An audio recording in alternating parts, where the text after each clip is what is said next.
Welcome back to Careers Doctor. My name is Dr. Liz Dintz. So today we're just going to focus on the idea of a virtual interview.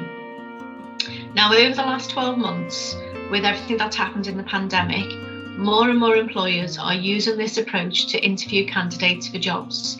If you haven't already experienced this before, today is going to be really crucial to start thinking about how to set up and how to be ready for that online virtual interview. If you have, you might have some reflections yourself. You may have learned from that experience, but hopefully the points that we'll cover today will give you an added insight into how to do better next time when you're offered a virtual interview. So we're going to come from the point that you've already done all the preparation that you would normally do for a job. Now, just to recap on that, these are the things that I would say you need to be doing if you're not already doing already. So you need to have already researched you and thought about your transferable skills. Some of this should have been done when you did your written application form or your CV. Also then research the company.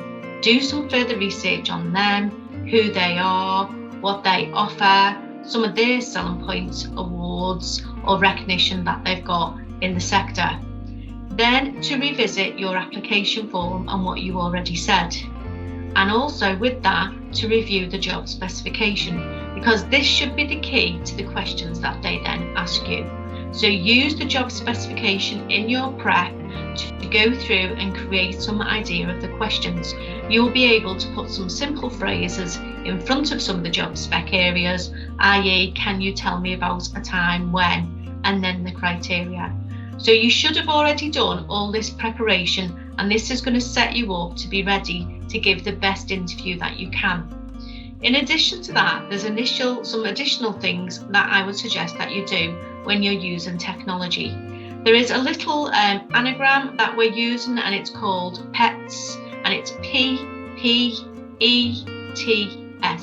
and that's just to help you to remember some of the areas to think about. So the first one is your picture and how you look on screen. Now, it's not something that we're used to doing. We're not all used to being we're now like TV presenters. It's like you're reading the news. So it's not something that we're used to doing. So do some practice. Set yourself up on a laptop or some of your tech, a base unit, and practice. Record yourself or even take a picture of how you look when you're in the screen. Get used to how that looks and how you perform on that format. The next thing to think about is your posture, and to make sure that your posture fits into the screen. Thinking about, are you sat? You can see here today we've got the top part of my head and the top part of my body, and you can see my hands. Now, you will notice today I'm using an artificial screen, and this is something to be aware of, whether you use it or whether you don't. So today I'm using that to give me more of a plain background, but what you will see and notice is that as I move, that will move too. But if you don't use some kind of screen, or you could use maybe a blur function to be aware of what is behind you. The amount of people I've seen, and I'm talking about people on television. You have seen lots of people on television with all kinds behind them, all kinds of chaos behind them. So think about, if you're not going to use some kind of blur or some kind of background, think about where you're positioned and what you can see. You might have to move your setup and your technology around. So posture is really important. You don't want to be sat like this or like this, and you don't want to be looking down on the person that you're speaking to on the other side. We're trying to build a rapport and we're trying to build a relationship in this virtual world. So think about your posture.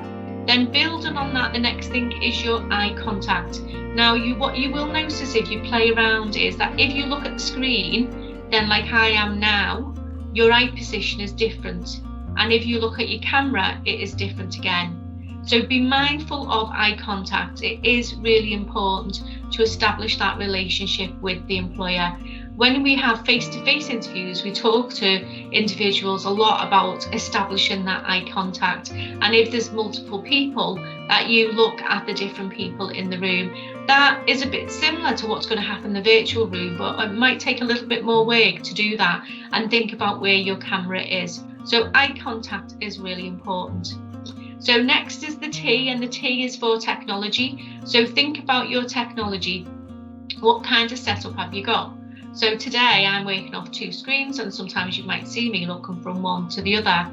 So what is your technology like? Think about how it works. Do you have glitches? Are you aware of them? Next big thing for a lot of us over the last couple of months is, what is your broadband like? And what is that like when other people are in the house with you? So you might also have to say to other people in the house, I've got an interview at 11 o'clock.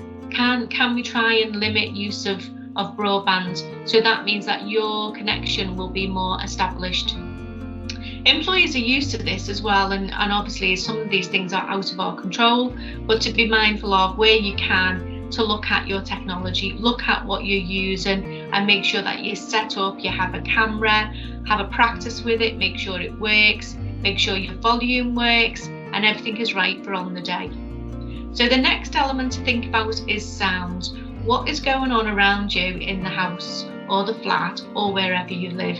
Now, outdoor noise, you can't really do a lot about it. You can't go and tell your next door neighbour to stop cutting down the hedge, or to put down their bouncy castle if they've got that going in the background, and believe me, I've had that as well. But where possible, think about your sound. Try and find a space where you live that is quieter.